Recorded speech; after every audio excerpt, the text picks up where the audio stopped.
नमस्कार। मैं हूं भावेश सोनी और जीसीईई एजुकेशन में आप सभी का स्वागत है। चलिए भाई स्टार्ट करते हैं। ठीक है। पिछली क्लास में हमने क्या देखा था? छत्तीसगढ़ का जो तीसरा भौतिक विभाग है महानदी बेसिन, इसको हमने प्रारंभ किया था। ठीक है। उसके बारे में विस्तार से हमने जानकारी देखी। अंत में हमने विभाजन देखा, जो कि दो भागों में विभाजित होती है। एक है छत्तीसगढ़ का मैदान, दूसरा है सीमांत उच्च भूमि। ठीक है।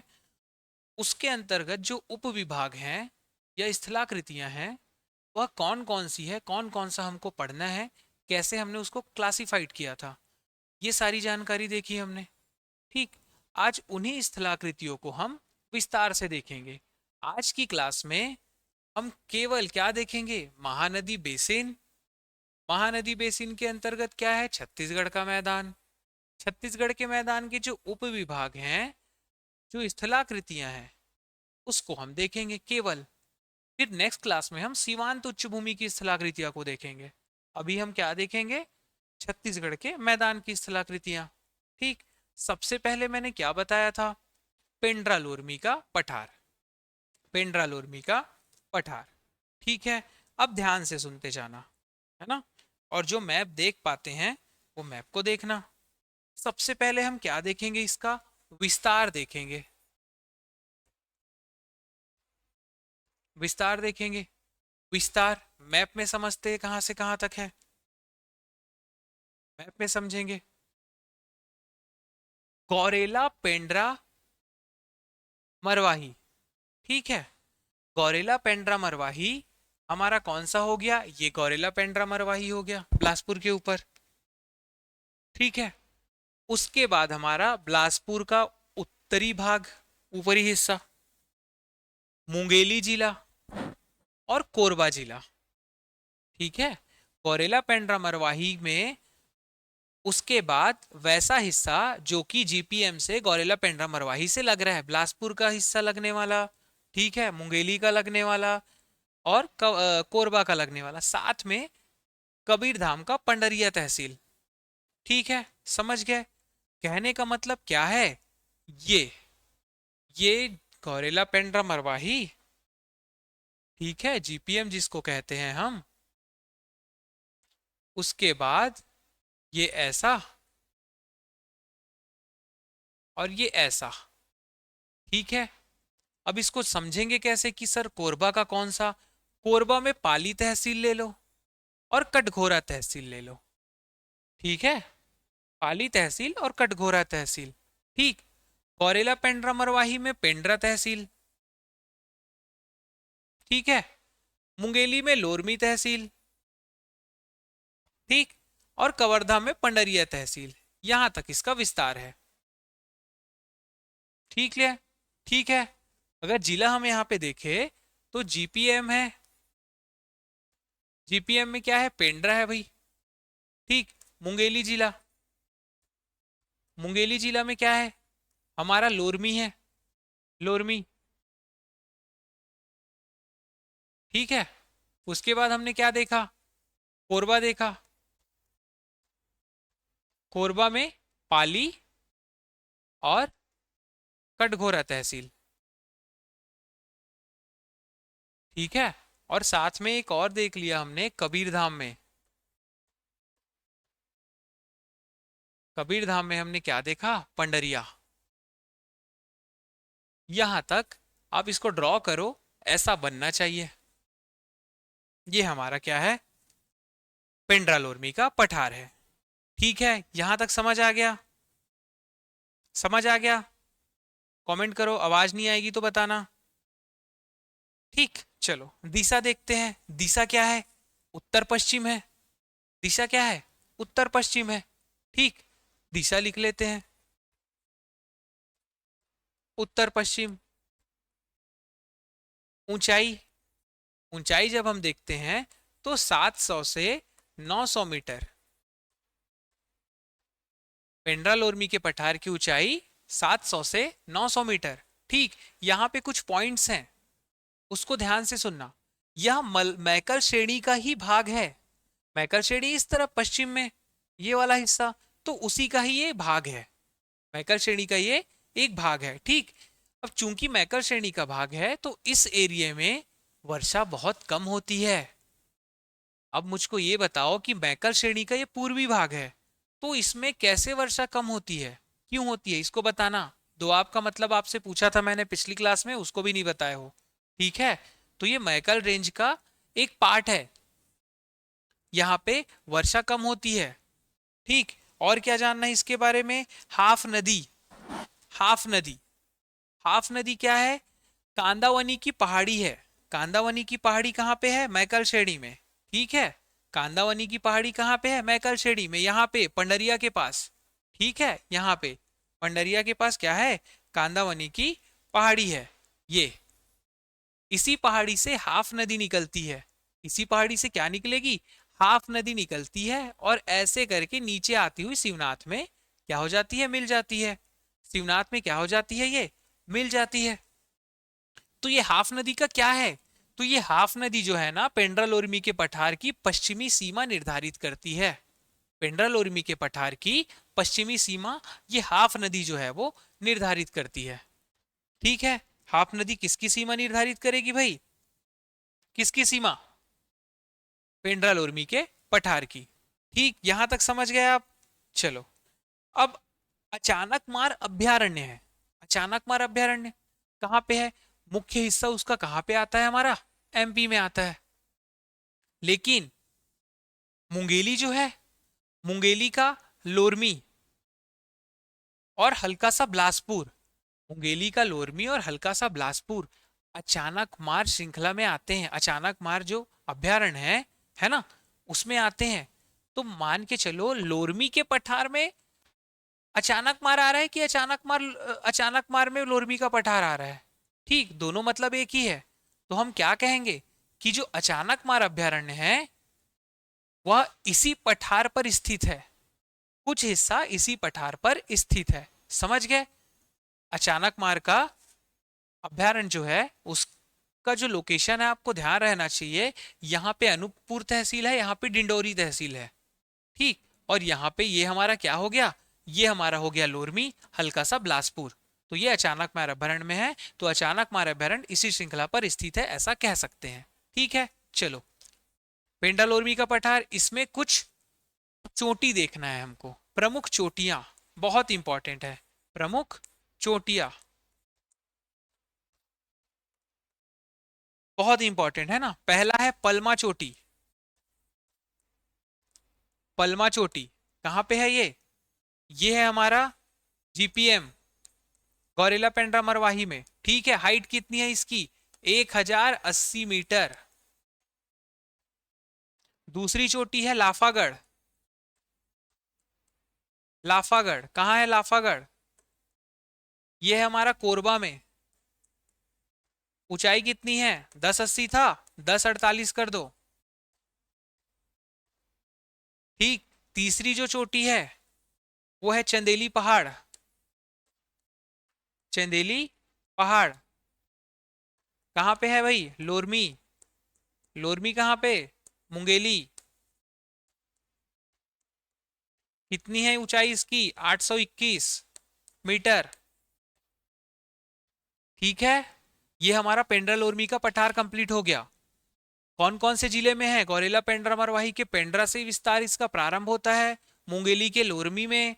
ठीक, कोरबा के पाली और कटघोरा तहसील को कवर करता हुआ ये कबीरधाम के पंडरिया तक जाता है। ठीक, इसमें एक चीज ये देख लेना कि जो बिलासपुर है, बिलासपुर का उत्तरी हिस्सा यह भी शामिल है।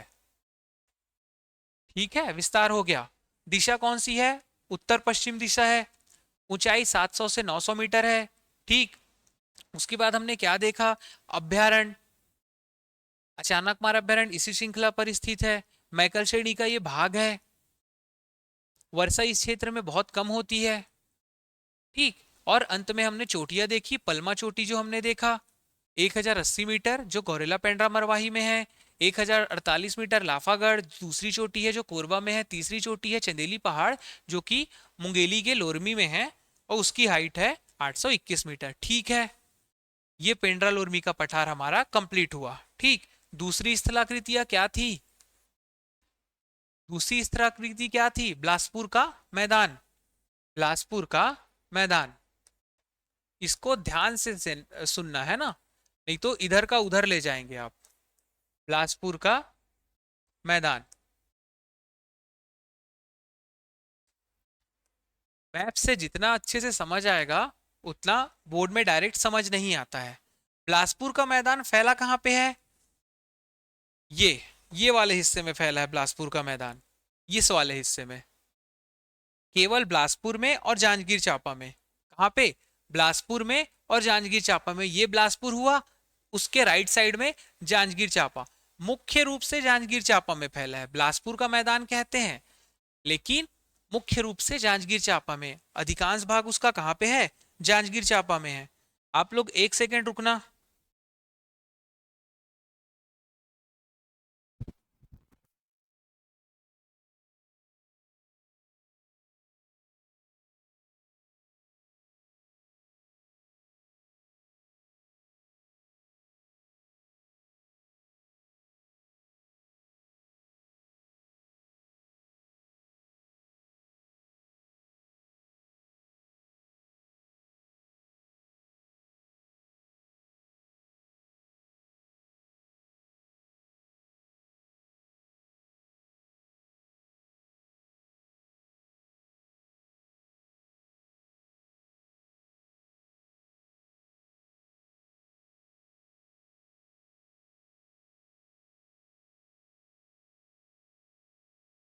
ये बिलासपुर का मैदान देखा हमने, ठीक है। बिलासपुर का मैदान समझ गए कहाँ पे है? समझ गए, चलो अब इसकी ऊंचाई देख लेते हैं। ठीक, विस्तार बस समझ लो, जांजगीर चांपा और बिलासपुर, बिलासपुर में कम है, जांजगीर चांपा में अधिक है। ऊंचाई, सबकी एवरेज ऊंचाई, केवल गौरेला पेंड्रा मरवाही को, सॉरी, पेंड्रा लोरमी के पठार की औसत ऊंचाई को छोड़ दो। उसके बाद छत्तीसगढ़ के मैदान में जितनी भी ऊंचाई आएगी सबकी औसत ऊंचाई आपको क्या लिखना है? 300 मीटर। ठीक है, औसत ऊंचाई आपको कितना लिखना है? 300 मीटर लिख देना। 300 मीटर लिख देना या फिर 300 से कम में लिख देना, कुछ भी याद आता है। 250 से 280 के बीच में कुछ भी लिख देना। ठीक है, 250 से 280 के बीच में कुछ भी लिख देना, ये औसत ऊंचाई। ठीक, चलो इसका हम एक ये देख लेते हैं कि बिलासपुर के मैदान के उत्तर दक्षिण पूर्व पश्चिम में है क्या। तो बिलासपुर के मैदान में जब हम पश्चिम की ओर देखते हैं तो इसमें अरपा लीलागढ़ का मैदान है। अरपा और लीलागढ़ का मैदान है। क्या है? अरपा लीलागढ़ का मैदान है। अब अरपा लीलागढ़ का मैदान किसको कहेंगे भाई? अरपा लीलागढ़ का मैदान किसको कहेंगे? तो देखो,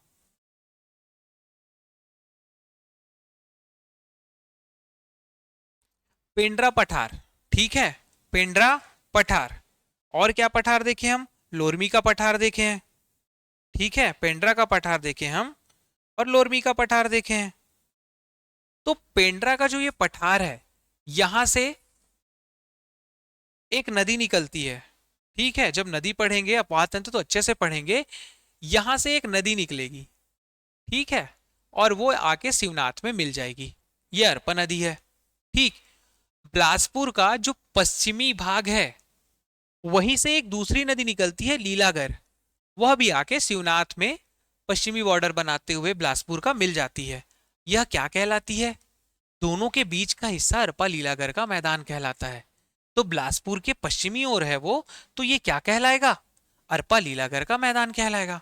इसके पूर्व की बात करते हैं। पूर्व की ओर है इसमें हसदो मांड बेसिन। हसदो मांड बेसिन है। हसदो मांड बेसिन, हसदो नदी यहां से कैमूर पर्वत कोरिया से ऐसे निकलती है, ठीक है, और आकर के कहां पे मिल जाती है भाई? वो जांजगीर चांपा के शिवरी नारायण के पास शिवनाथ नदी में मिल जाती है। ठीक, मांड नदी कहां से निकलती है? मांड नदी हमारा निकलता है मैन पार्ट से, और वो ऐसे आता हुआ आता हुआ आता हुआ शक्ति के पास नीचे कहीं पे मिल जाता है। लोकेशन अभी जाने की जरूरत नहीं है, डाटा बढ़ जाएगा। ठीक है, तो ये दोनों का जो हिस्सा है यह हसदेव मांड बेसिन कहलाता है। तो पश्चिम में क्या हुआ? अरपा लीलागढ़ का मैदान हो गया, पूर्व में हसदेव मांड बेसिन हो गया। क्लियर है? ठीक, उत्तर पश्चिम जब उत्तर पश्चिम में हम देखेंगे बिलासपुर के मैदान के, तो हमको क्या दिख रहा है? ये पेंड्रा लोरमी का पठार। और उसी को जब हम इस तरफ देखेंगे उत्तर पूर्व की ओर, तो हमको क्या मिलेगा? उत्तर पूर्व की ओर हमको क्या मिलेगा? ये हमको मिलेगा छुरी उदयपुर की पहाड़ी। अभी हम जब उसको उसमें पढ़ेंगे, है ना, यहाँ पे छुरी उदयपुर की पहाड़ी मिलेगी हमको। कहाँ पे? यहाँ पे। ठीक है, इस वाले हिस्से में हमको छुरी उदयपुर की पहाड़ी मिलेगी। तो ये क्या हुआ? हमारा उत्तर पूर्व हुआ। क्लियर है? ठीक। तो इसको कैसे करेंगे हम? पश्चिम में अरपा लीलागर का मैदान, पूर्व में क्या है भाई? हसदेव मांड बेसिन, उत्तर पश्चिम में क्या है हमारा? पेंड्रा लोरमी का पठार, और उत्तर पूर्व में क्या है हमारा? छुरी उदयपुर की पहाड़ियां। ठीक है, यहां तक समझ आया आपको? चलो, चूंकि ये मैदान का मध्य भाग है ना, छत्तीसगढ़ के मैदान का मध्य भाग है, तो यहाँ की जो भूमि है वो अधिक उपजाऊ है और धान की खेती के लिए बहुत उपयुक्त है। इसके लिए बिलासपुर के मैदान में देखो आप, धान का ही ज्यादा खेती दिखेगा आपको। ठीक है, धान की खेती के लिए अधिक ज्यादा क्या है? उपयुक्त है, क्योंकि यहाँ की भूमि अधिक उपजाऊ है। ढाल जो है, नदी किस ओर उतर रही है? उत्तर से दक्षिण की ओर, है ना। अरपा उतरी, लीलागर उतरी, है ना, हसदेव और मांड चारों नदी आके कहाँ पे भाई? शिवनाथ में समाहित हो रही है, उत्तर से दक्षिण की ओर। तो ढाल कैसा है? उत्तर की दक्षिण की ओर। इस क्षेत्र में क्या है? अरपा नदी और अरपा की सहायक नदी लीलागर हो गया। ठीक है, अरपा की सहायक नदी लीलागर हो गया। आगर नदी इधर से निकलेगी, यहां से आगर नदी निकलती है। ठीक है, कहां से? छुई खदान के आसपास से। ठीक, यहां से आगर नदी निकल के कहां पे मिलेगी? ये मिलेगी, ये भी शिवनाथ में आके ऐसे ऐसे मिल जाएगी। लीलागर मिल ही गई है। ठीक है, अरपा नदी मिल ही गई है। ठीक, एक और नदी है मनियारी नदी, वो भी इसकी सहायक नदी है। वो कहां से? लोरमी के पठार से निकलती है वो, ऐसे, और आकर के वो कहाँ मिल जाती है? वो भी शिवनाथ नदी में मिल जाती है। ठीक, तो ये हमारा बिलासपुर का मैदान कंप्लीट हुआ। क्या क्या देखा हमने? औसत ऊंचाई लगभग 200 250 से 280 के बीच में है। ठीक, विस्तार कहाँ पे है? जांजगीर में अधिक है, बिलासपुर में अल्प मात्रा में, थोड़ी सी मात्रा में। पश्चिम में है अरपा लीलागर का मैदान, पूर्व में है हसदेव मांड बेसिन। उत्तर पश्चिम में हमने क्या देखा भाई? पिंडरा लोरमी का पठार, और उत्तर पूर्व में हमने देखा छुरी उदयपुर की पहाड़ियां। ठीक है, चलो, मैदान का मध्य भाग है, इसके लिए मिट्टी उपजाऊ है, इसके लिए खेती के लिए, सॉरी, धान की खेती के लिए अधिक उपयुक्त है, चावल की खेती के लिए। ठीक, इसके साथ में हमने क्या देखा? जो अरपा नदी है उसकी सहायक नदी आगर नदी हो गई, मनियारी हो गई, लीलागर हो गई, यह सब आकर के क्या होती है? इसी क्षेत्र में बहती है, उसका अपवाह क्षेत्र है। ठीक है, दो हो गया, दो हो गया। चलो, बिलासपुर का मैदान भी हो गया हमारा, और हमारा क्या हो गया भाई? पेंड्रा लोरमी का पठार भी हो गया। ठीक है, तीसरी चीज जो हम देखते हैं, बिलासपुर रायगढ़ का मैदान। बिलासपुर रायगढ़ का मैदान,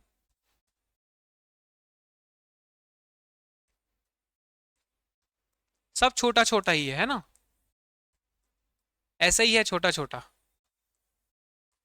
जैसे उधर बड़ा बड़ा था ना और थोड़ा सा कंफ्यूजिंग था, ऐसा नहीं है यहाँ पे। अब बिलासपुर रायगढ़ का मैदान जब हम देखते हैं, तो इसमें कौन कौन से जिले सम्मिलित हैं? बिलासपुर रायगढ़ के मैदान के लिए आपको जो बनाना पड़ेगा, ठीक है, वह ऐसा है कि बिलासपुर, जांजगीर चांपा, सक्ती और रायगढ़। बिलासपुर, जांजगीर चांपा, सक्ती और रायगढ़। ये बिलासपुर, जांजगीर चांपा, सक्ती और रायगढ़, यह क्या है? बिलासपुर रायगढ़ का मैदान है। बिलासपुर, जांजगीर चांपा, सक्ती और रायगढ़। ठीक है, किसी को कोई डाउट है? चलो, कुछ नहीं है। ढाल किस ओर है इसका? इसका भी दक्षिण की ओर है। ढाल किस ओर है? दक्षिण की ओर है, और मंद गति से उतरता है, एकदम बहुत ज्यादा ढाल नहीं है, हल्का सा है। ठीक, ढाल है दक्षिण की ओर, लिख लेते हैं, ढाल दक्षिण की ओर। मंद गति से जरूर लिखना, मंद गति से।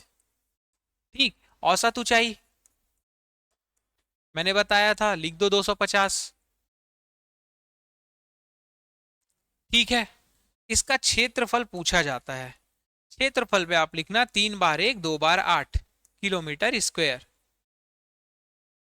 ठीक है, 11,188 किलोमीटर स्क्वायर। ठीक। यहां पे एक चीज देखना, दलहा पहाड़, दलहा पहाड़ इसी स्थलाकृति के अंतर्गत आता है। बिलासपुर रायगढ़ के मैदान के अंतर्गत दलहा पहाड़ आता है, जिसकी ऊंचाई है 760 मीटर, और यह पाया जाता है अकलतरा। अकलतरा कौन सा जिला? जांजगीर चांपा। बहुत फेवरेट क्वेश्चन है। दलहा पहाड़ 760 मीटर ऊंचा है, कहाँ पे? अकलतरा। कहाँ पे है अकलतरा? जांजगीर चांपा में। ठीक है, 3 स्थलाकृतियां हो गई। ठीक। पेंड्रा लोरमी का पठार हो गया, बिलासपुर का मैदान हो गया, बिलासपुर रायगढ़ का मैदान हो गया। अब हम कहाँ पे आएंगे? चौथा, दुर्ग रायपुर का मैदान, दुर्ग रायपुर का मैदान। अब दुर्ग रायपुर के मैदान में मैंने क्या बताया था? सबसे पहला क्या है? महानदी पार का संकरा मैदान, है ना? महानदी पार का संकरा मैदान।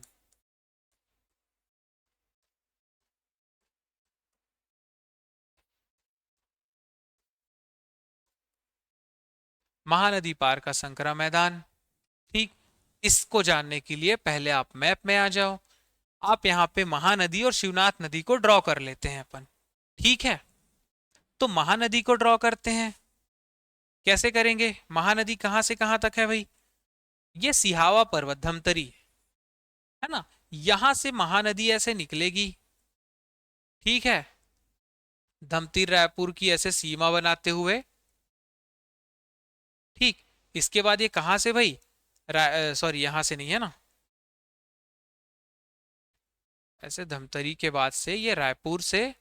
ठीक है, फिर उसके बाद ये बलौदा बाजार जाएगा, और उसके बाद यहाँ पे कहाँ से? शिवरी नारायण के पास से ये फिर ऐसे सीधा पूर्व की ओर चले जाएगा। ठीक है, ये हमारी क्या है? ये हमारी महानदी है। ठीक, महानदी है।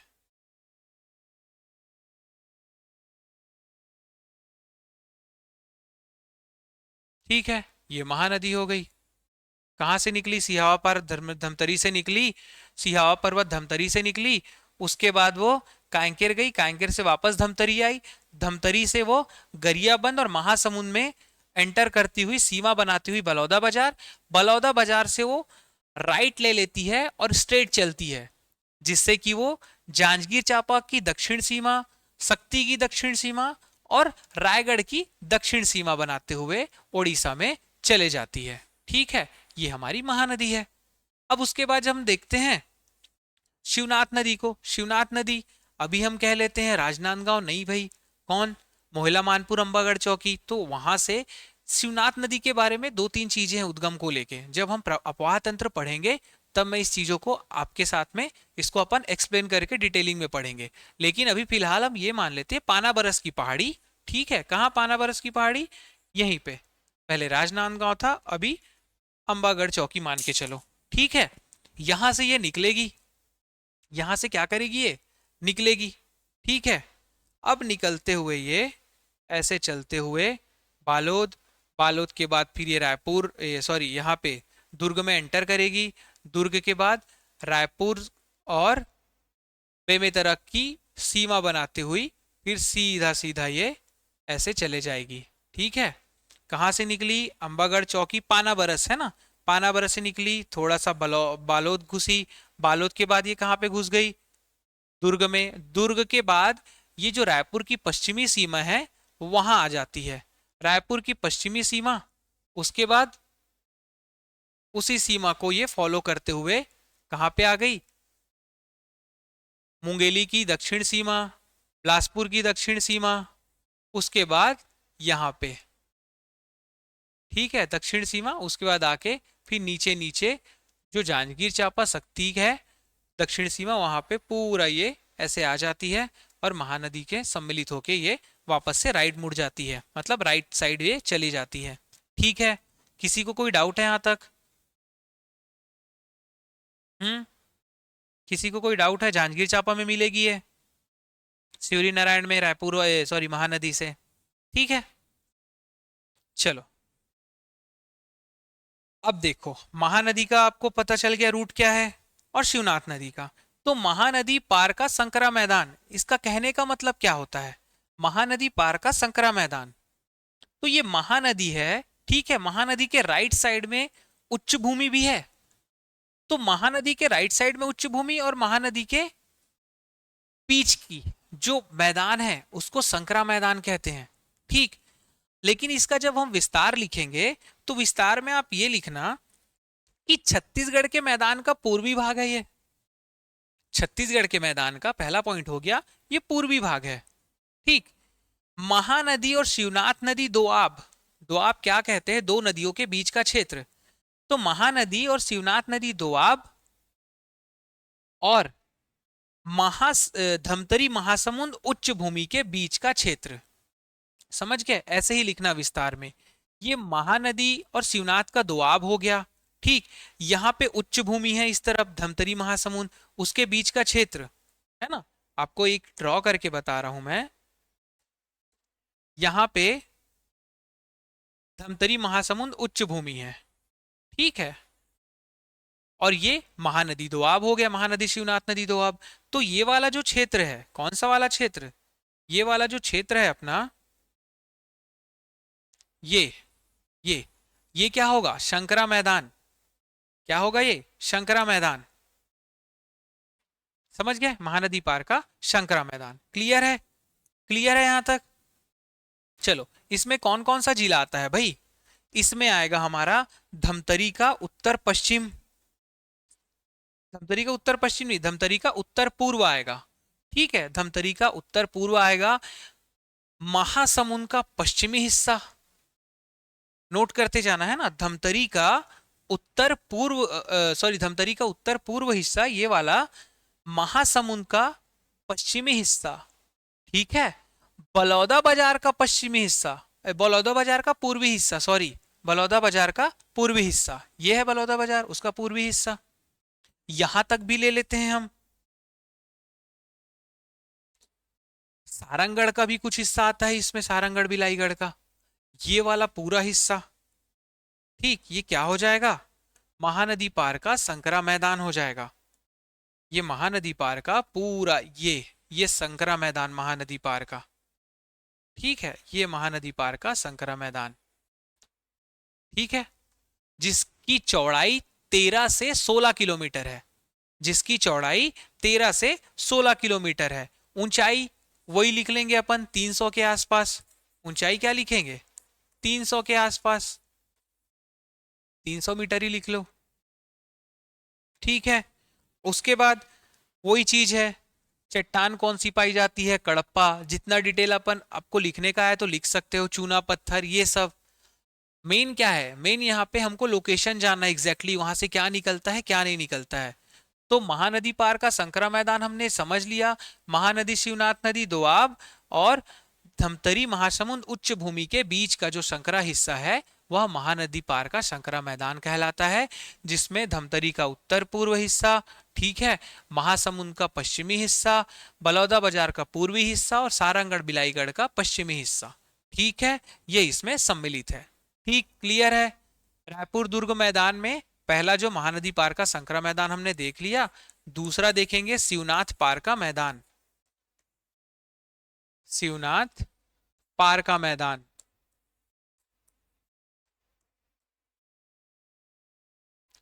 जैसे महानदी के इस पार हमने देखा, अब शिवनाथ नदी के इस पार हम देखेंगे, इस पार। ठीक, शिवनाथ पार का मैदान। आप मैसेज करो, अगर कोई भी डाउट होता है तो आप कमेंट किया करो, है ना, मैं देखते रहता हूं फोन को। ठीक है, चलो अब ये क्या है, जैसे संकरा मैदान जो था छत्तीसगढ़ के मैदान का पूर्वी भाग था, तो ये तो पश्चिमी भाग होगा। तो इसका विस्तार कैसे लिखे? शिवनाथ नदी के पश्चिम में शिवनाथ नदी के पश्चिम में मैकल पर्वत श्रेणी तक। ठीक है, मैकल पर्वत श्रेणी तक, ये मैकल पर्वत श्रेणी हो गई। ठीक है, ये पूरी मैकल पर्वत श्रेणी हो गई। तो शिवनाथ के पश्चिम में मैकल पर्वत श्रेणी तक यह जो भाग है, विस्तृत भाग, यह शिवनाथ पार का मैदान कहलाता है। इसमें सम्मिलित जिले जो हैं, शिवनाथ पार के मैदान में जो सम्मिलित जिले हैं, उसमें हम देखेंगे दुर्ग, बेमेतरा, दुर्ग, बेमेतरा, मुंगेली, कबीरधाम, राजनांदगांव, खैरागढ़, छुई खदान, गंडई, और बस हो गया, इतना ही है। उसमें अंबागढ़ चौकी को नहीं लेना है। ठीक है, क्या क्या देखा हमने? राजनांदगांव, खैरागढ़, छुई खदान, गंडई, ठीक है, कबीरधाम, मुंगेली, दुर्ग और बेमेतरा। ठीक, यह शिवनाथ पार्क का मैदान का विस्तार है। ठीक है, ऊंचाई आप वही लिख लो, 300 मीटर के आसपास। ठीक है, 300 मीटर के आसपास ऊंचाई है। ठीक, चट्टाने क्या रहेंगी भाई? कडप्पा सैल समूह है। ठीक, चूना पत्थर ये सब मिलेगा। ठीक, यहां पे एक चीज मिलती है, मिट्टी।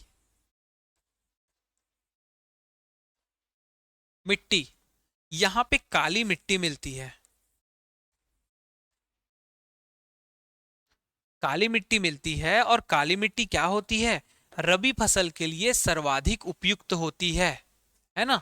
किसके लिए भाई? रबी फसल के लिए एकदम बेस्ट होती है ये, रबी फसल के लिए। काली मिट्टी कहाँ मिली? शिवनाथ पार्क के मैदान में। यहां तक किसी को कोई डाउट है? फिर इसकी दो तीन चीजें हैं जो समझाना पड़ेगा, वो मैं बताऊंगा। ये एकदम बेसिक जानकारी थी। ठीक है, बताओ, यहां तक किसी को कोई डाउट है, कोई समस्या?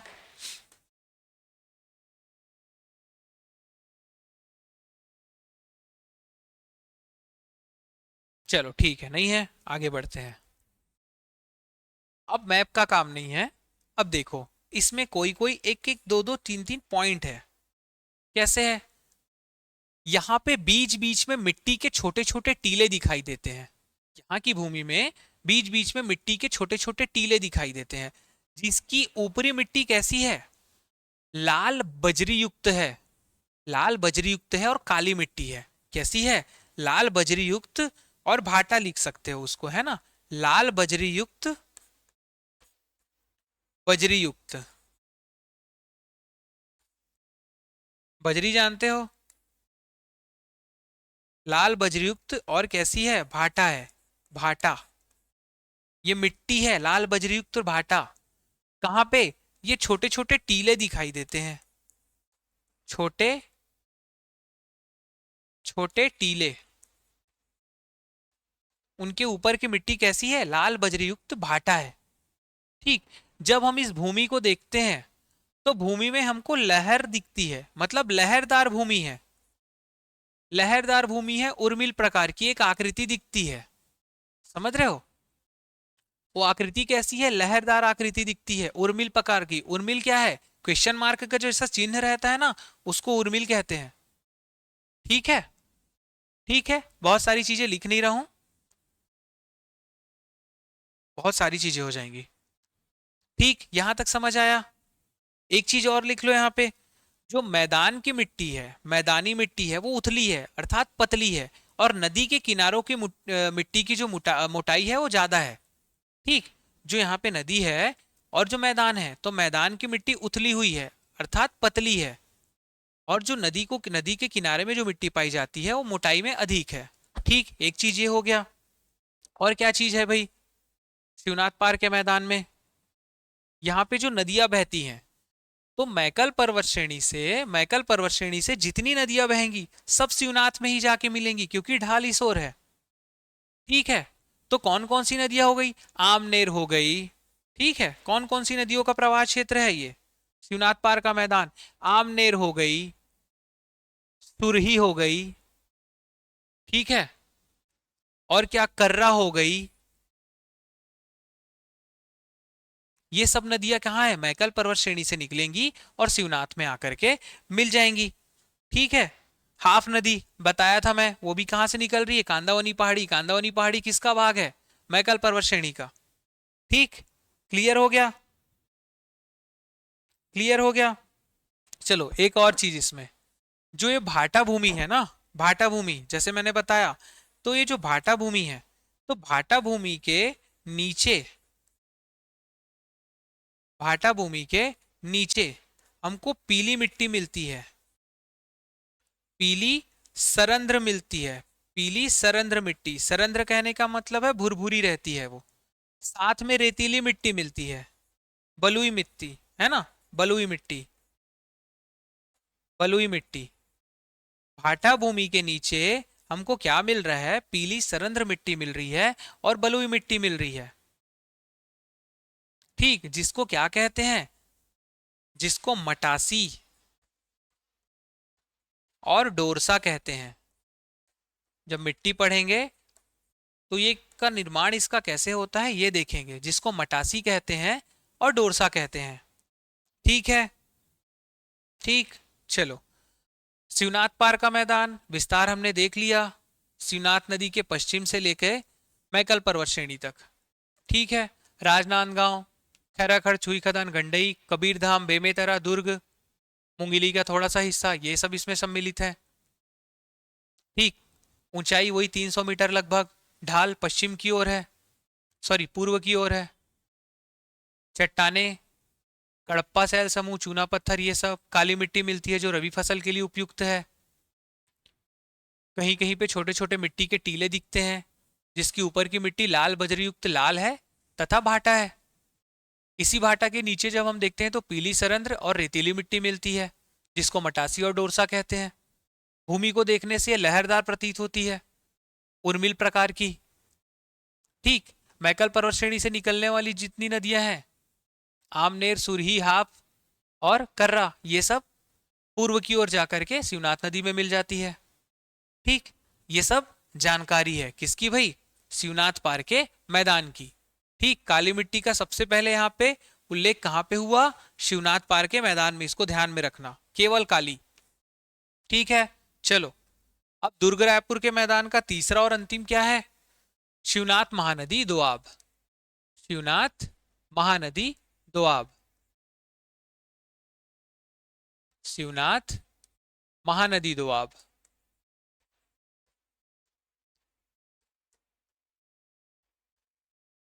ठीक, शिवनाथ महानदी दोआब किसको कहेंगे, किसको कहेंगे शिवनाथ महानदी दोआब। हम्म, इस वाले हिस्से को, है ना, जहां पे शिवनाथ और महानदी का बीच का हिस्सा, यह शिवनाथ महानदी दोआब कहलाएगा। ठीक है, शिवनाथ महानदी दोआब कौन सा कहलाएगा भाई, छत्तीसगढ़ के मैदान में जो सबसे सेंटर वाला, जो केंद्र की जगह है, मध्य की। ठीक है, शिवनाथ और महानदी के मध्य का क्षेत्र शिवनाथ महानदी दोआब कहलाएगा। चलो देख लेते हैं विस्तार कहाँ कहाँ पे है, कहाँ कहाँ पे है। ये रायपुर जिला हो गया, ठीक, ये बलौदा बाजार जिला हो गया, ठीक है, ये दुर्ग हो गया, ठीक, दुर्ग, रायपुर, बलौदा बाजार और बेमेतरा, दुर्ग, रायपुर, बलौदा बाजार और बेमेतरा, बालोद को नहीं लेना है। दुर्ग, रायपुर, बलौदा बाजार और बेमेतरा। ठीक, ऊंचाई क्या होगी, वही 300 मीटर के आसपास, ऊंचाई क्या होगी, 300 मीटर के आसपास, लिख लेते हैं, ऊंचाई वही लगभग 300 मीटर। ठीक, विस्तार में हमने क्या क्या देखा, रायपुर जिला देखा, दुर्ग जिला देखा, बलौदा बाजार देखा, और क्या देखा हमने, बेमेतरा। 4 जिले देख लिए इसमें। ठीक है, मिट्टी देखते हैं, मिट्टी क्या रहेगी यहाँ पे, शिवनाथ पार के मैदान में क्या था, काला मिट्टी था। ठीक है, और महानदी पार के मैदान में, उसमें हमने मिट्टी देखा ही नहीं था, तो यहाँ पे मिट्टी देखते हैं, काली मिट्टी मिलती है, साथ में मिश्रित लाल मिलती है, लाल मिट्टी में किसी और मिट्टी का मिश्रण है तो उसको मिश्रित लाल कहेंगे। काली मिट्टी भी मिलती है और रेतीली मिट्टी भी मिलती है। रेतीली मिट्टी भी यहाँ पे क्या है, मिलेगी। जहां पे काली मिट्टी मिलती है उस क्षेत्र को क्या कहते हैं, उस क्षेत्र को कछार कहते हैं। कछार, काली मिट्टी वाले क्षेत्र को कछार कहते हैं और इससे अधिक उपजाऊ क्षेत्र होता नहीं है। ठीक है, जहां पे काली मिट्टी है, जहां पे कछारी क्षेत्र है, वह सर्वाधिक उपजाऊ क्षेत्र होता है खेती के लिए। हम्म, ठीक है। यहां पे एक चीज देखना, दोनों नदियों के बीच में जो दोआब क्षेत्र है, इसके बीच से एक नदी बहती है। इसके बीच से क्या बहेगी, एक नदी बहती है। कौन सी नदी है, कौन सी नदी है, खारून नदी। कहां से निकलेगी, बालोद। बालोद में पेटेचुआ की पहाड़ी है, बालोद में पेटेचुआ की पहाड़ी है, इससे खारून नदी निकलती है। ठीक है, और ये धमतरी दुर्ग का बॉर्डर बनाती हुई फिर रायपुर के पश्चिम पश्चिम पश्चिम पश्चिम में होती हुई ये कहां पे चले जाती है भाई, शिवनाथ में जाकर के ये मिल जाती है। ठीक है, शिवनाथ में जाकर के ये मिल जाती है। शिवनाथ में कहां पे मिलती है, सोमनाथ के पास। ठीक है, तो बीचों बीच कौन सी नदी बह रही है, खारून नदी बह रही है, जो कि पेटेचुआ की पहाड़ी बालोद से निकलती है और फिर दुर्ग और धमतरी का बॉर्डर बनाती हुई फिर उसके बाद रायपुर के पश्चिमी सीमा पर बहती हुई जाके सोमनाथ के पास किससे मिल जाती है, शिवनाथ नदी में ये समाहित हो जाती है, मिल जाती है। ठीक है, ढाल देखते हैं इसका। ढाल किस ओर है, नदी किस ओर बही, नदी किस ओर बही, जो खारून नदी निकली वो किस ओर बही, हम्म, दक्षिण से उत्तर की ओर गई ना, नीचे से ऊपर की ओर गई। तो इस पे ढाल क्या रहेगा, दक्षिण से उत्तर की ओर, है ना, ये ढाल रहेगा।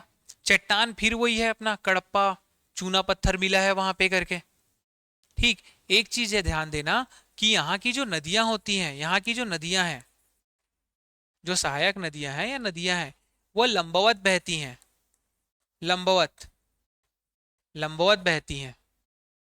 ठीक है, लंबवत ऐसे। ठीक है, हो गया। चलो, शिवनाथ महानदी दोआब में हमने क्या क्या देखा, दोनों के बीच का क्षेत्र है, 4 जिलों में विस्तार है उसका, रायपुर, दुर्ग, बेमेतरा और बलौदा बाजार। ठीक है, ऊंचाई वही 300 मीटर।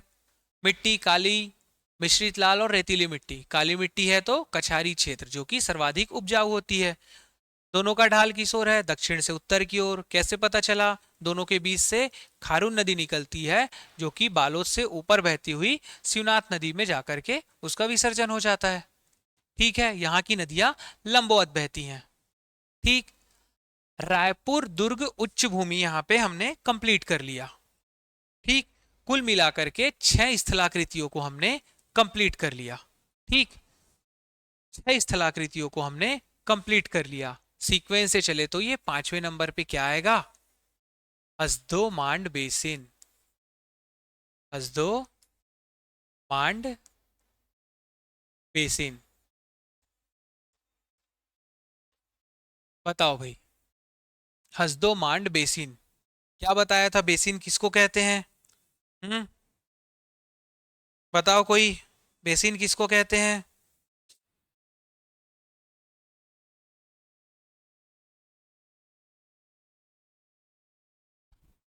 उस नदी और नदी के सहायक नदी, इनका जो प्रवाह क्षेत्र रहता है इसको बेसिन कहते हैं। ठीक, मैप में देख लेते हैं, हसदेव नदी यहां से निकल रही कैमूर पर्वत से, मांड नदी यहां से मैनपाट से निकल रही है, दोनों के बीच का क्षेत्र क्या कहलाएगा, दोनों का प्रवाह क्षेत्र बेसिन कहलाएगा। तो हसदो मांड बेसिन का विस्तार कहां से कहां तक है, इसको ध्यान में देना, क्योंकि बिलासपुर का मैदान, बिलासपुर का रायगढ़ का मैदान दो, और उसके बाद हसदेव मांड बेसिन, ये तीनों थोड़ा सा मिक्स मत करना। ठीक है, ये तीनों अपने को क्या करना है, मिक्स नहीं करना है। तो हसदो मांड बेसिन बिलासपुर नहीं जाता है। ठीक है, वह हमारा रहेगा रायगढ़, सक्ती, जांजगीर चांपा और कोरबा। कहाँ कहाँ पे रहेगा? रायगढ़, सक्ती, जांजगीर चांपा और कोरबा। रायगढ़, सक्ती, जांजगीर चांपा और कोरबा। यह क्या है हमारा? हसदोमांड बेसिन है।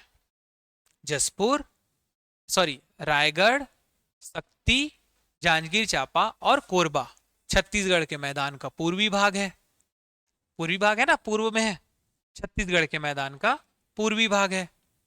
जिले का विस्तार का समझ लिए, कौन कौन से जिले में इसका विस्तार है ये भी देख लिए हम। ठीक, इसके विस्तार को एक और तरीके से समझते हैं, जैसे कि चंवर ढाल की पहाड़ी। चंवर ढाल की पहाड़ी नहीं, केवल चंवर ढाल। चंवर ढाल क्या है? ये जब हम सीमांत उच्च भूमि पढ़ेंगे, इसके बाद जैसा पहला वाला स्थलाकृति उसमें ये क्लियर हो जाएगा। ठीक, तो हसदोमांड बेसिन का जो विस्तार है वो तो हमने जिले में बताया। एक विस्तार बताने का ये भी है कि चंवर ढाल से लेके ब्रैकेट में लिख लो कुम्हार पहाड़। कुम्हार पहाड़, कुम्हार पहाड़ कहाँ है? करतला तहसील, कोरबा। 885 मीटर हाइट है इसकी। ठीक है, 885 मीटर हाइट है इसकी। करतला तहसील है, अकरतला नहीं, नहीं करतला बस है ना। कहाँ पे है ये? कोरबा में, कोरबा।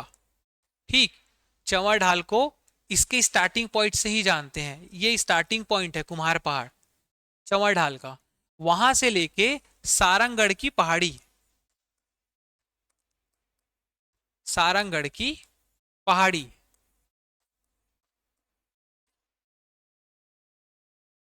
यहां तक के क्षेत्र में क्या है हमारा? हसदोमांड बेसिन फैला हुआ है। ठीक है, कुम्हार पहाड़ हमारा ये कोरबा है। ये यहाँ पे कुम्हार पहाड़ है, करतला तहसील, और यहां से लेके ये सारंगगढ़ है, यहाँ की पहाड़ी तक ऐसा पूरा फैला हुआ। अब सीधा सीधा थोड़ा ना आएगा, चौड़ाई भी तो रहेगी। तो ये वाला जो क्षेत्र है ये पूरा क्या कहलाता है हमारा? हसदोमांड बेसिन कहलाता है। ठीक है, क्योंकि बेसिन तब तक बना रहेगा जब तक नदियों का विसर्जन नहीं हो जाता। ठीक है, यहाँ पे भी मिट्टी के छोटे छोटे टीले मिलते हैं।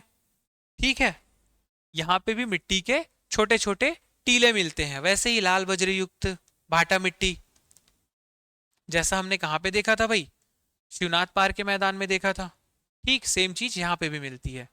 यहाँ पे एक चीज है कि यहाँ पे हसदेव नदी का प्रवाह हो रहा है और मान नदी का प्रवाह हुआ है। ठीक है, यहाँ पे एक और नदी है, केलो नदी। कौन सी नदी है? केलो नदी।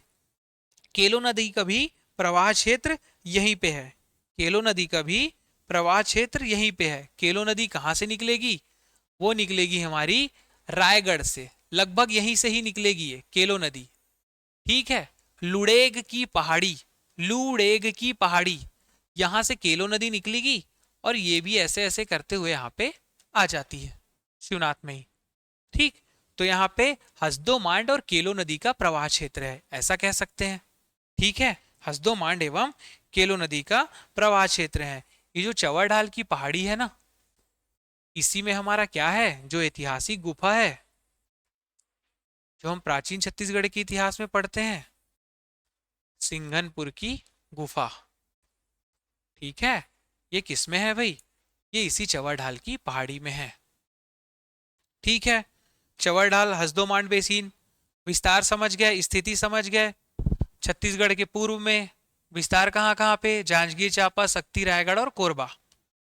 विस्तार बताने का दूसरा तरीका क्या है? चंवर ढाल, कुम्हार पहाड़, वहां से लेकर के रायगढ़ की पहाड़ियों तक। ठीक है, इसमें हसदो मांड और केलो नदी का प्रवाह क्षेत्र है ये। ठीक है, और क्या बताना था इसमें? हो गया, छोटे छोटे मिट्टी के टीले यहाँ पे भी पाए जाते हैं। एक चीज और इसमें कि जो चंवर ढाल है ना, नहीं उसको नेक्स्ट वाले में बताएंगे। चंवर ढाल को बस याद रखना स्टार्टिंग पॉइंट कुम्हार पहाड़ से है और सारंगगढ़ की पहाड़ी तक है, जो कि हसदोमांड बेसिन है। चंवर ढाल क्या है ये मैं आपको बताऊंगा। चंवर ढाल में सिंघनपुर की गुफा है, ये नेक्स्ट क्लास में जब हम देखेंगे तब इसको बताऊंगा, क्योंकि वो सीमांत उच्च भूमि का हिस्सा है। ठीक है, चलो एक अंतिम स्थलाकृति क्या है भाई? छाता पहाड़। क्या करना है छाता पहाड़ का? कहाँ पे है? छाता पहाड़ है हमारा बलौदा बाजार में। बलौदा बाजार में। ठीक है, ये बलौदा बाजार हो गया। कहाँ गया? ये बलौदा बाजार हो गया, यहीं पे छाता पहाड़ है। ठीक है, चलो हो गया। किसी को कोई डाउट है आज की क्लास में? किसी को कोई डाउट है, कंफ्यूजन है, कुछ क्वेश्चन है तो पूछ लेना। ठीक है, नेक्स्ट क्लास में हम महानदी बेसिन की सीमांत उच्च भूमि है उसको कंप्लीट करेंगे। फिर हमारा तीसरा जो भौतिक विभाग है प्राकृतिक प्रदेश खत्म हो जाएगा। अंत में केवल बचेगा दंडकारण्य का पठार। उसमें भी आपको कोई कंफ्यूजन नहीं होने वाला है, जैसे महानदी के बेसिन में आपको नहीं हुआ। चलो, कोई भी क्वेरीज रहेगी कॉल करना, मैसेज करना। मिलते हैं अगली क्लास में, तब तक के लिए धन्यवाद।